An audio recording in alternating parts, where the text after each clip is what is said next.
आज सुंदर राजा दशरथ और माता कौशल्या के जीवन के भाव, ये भाव आप सबके बीच में भजन के माध्यम से रखे के प्रयास करें। और कहानी का राम तही बेटा बनके, राम तही बेटा बनके मोर घर मयाते, हीरी बीरी देखत रहते झुलना माँ झुलाते, हीरी बीरी देखत रहते हिरदे माँ लगाते। राम तही बेटा बनके, राम तही बेटा बनके मोर घर मयाते, हीरी बीरी देखत रहते झुलना माँ झुलाते, हीरी बीरी देखत रहते झुलना माँ झुलाते।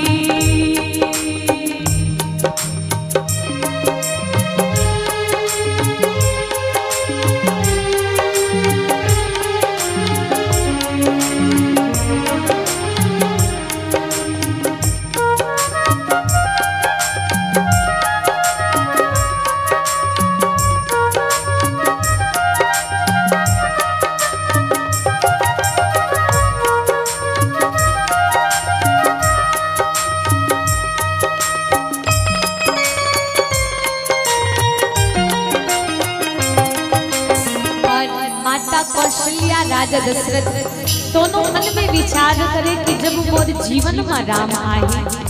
तो भगवान का सुंदर पाके हमारे जीवन धन्य हो जाए। जब हमारे जीवन में बालक बन के भगवान आए तब ओकर सुंदर श्रृंगार करबो। माता कौशल्या है तान सुंदर मन में विचार करके कहे बर लगे कि मोर जीवन में जब बालक आए तेला कैसे करहूं। करिया करिया तोरे आँखी माँ काजर बिहा जाते हो ना,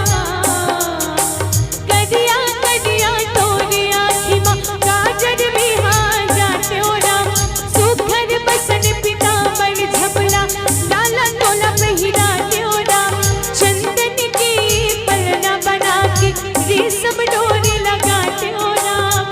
मधुर लोरी गावत रहते हो, मधुर लोरी गावत रहते हो झुलना माँ झुलाते, हीरी बीरी देखत रहते हो गोदी माँ बिठा के, हीरी बीरी देखत रहते हो झुलना माँ झुलाते। राम तही बेटा बनके,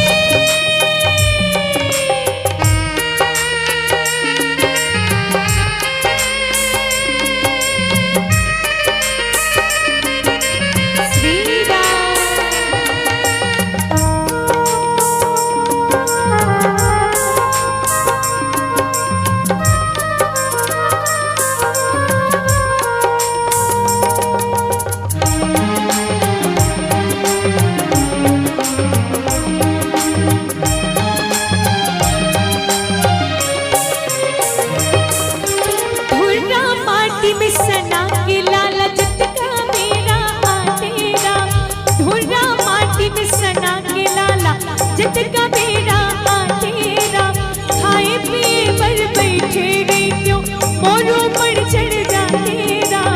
खाए पिए पर बैठे रहते मोरों पर चढ़ जातेरा, माखन मिश्री दूध भात ला लाला तोला खिलाते हो ना, माखन मिश्री दूध भात ला लाला तोला खिलाते हो ना, कभू राजा बेटा कहते हो,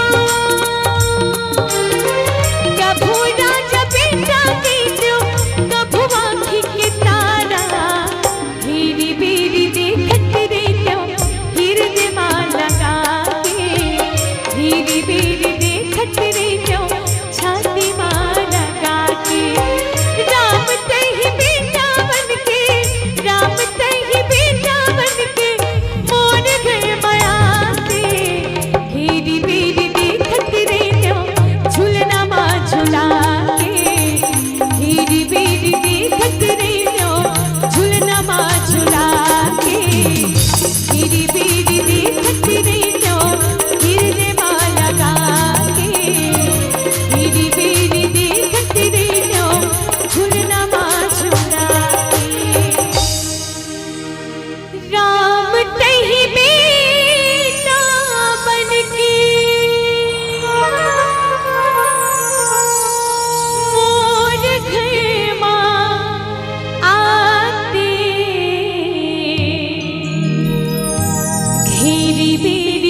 झूला